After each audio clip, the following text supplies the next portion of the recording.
The mechanism of action of the drugs. The spinal roots, again, are not of uniform size. The dorsal roots are often blocked more easily than the ventral, though they are larger. So this is because of the fact that the dorsal roots are organized into larger structures, thereby acting as a single larger unit compared to the ventral motor roots.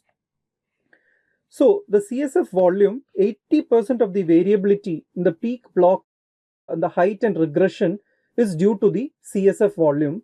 That is a quandary for us because we cannot estimate the CSF volume correctly. So without knowing the amount of solvent into which we are giving the drug, it becomes very difficult to predict the blockade.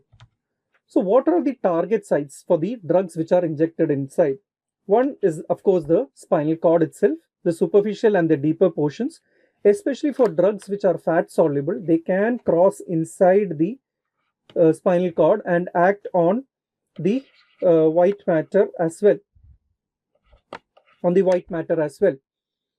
Also, they act on the dorsal root ganglions, the extradural nerves, especially in the dural sleeve. These are more important for the epidural part of it.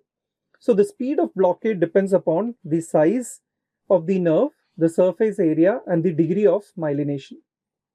The S1 and L5 posterior roots are the largest of the nerves and are among the most resistant for action of local anesthetic.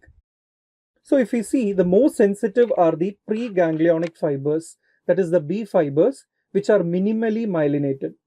And this goes into the sensory part. The C fibers are then blocked, which are the pain-carrying fibers. Then comes the A delta, and then finally the A beta among the sensory part.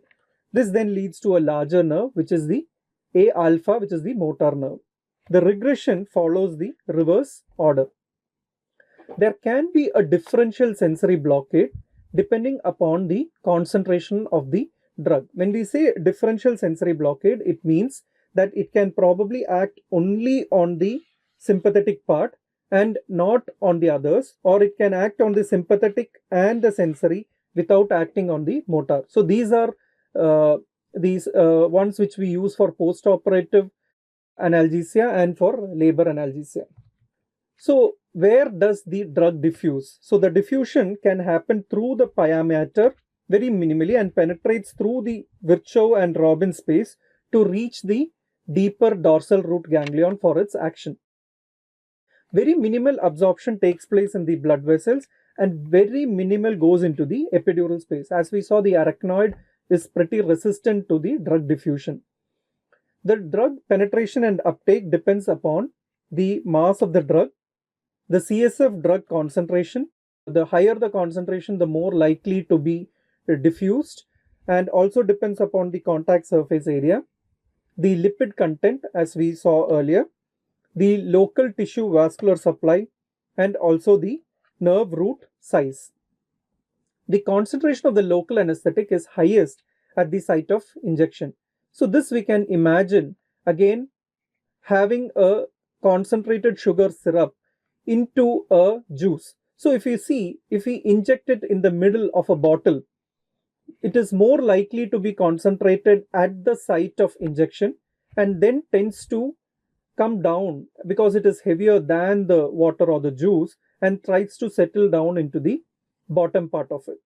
The concentrations away from the site of injections will be lesser, and the one which is in the upper part, the cephalad part, will be having the least concentration. As we saw earlier, the lesser the drug concentration, the more likely that it can have a differential blockade. This is the reason why we have variations in the level at which the sensory, the sympathetic, and the motor blockade happens after spinal anesthesia.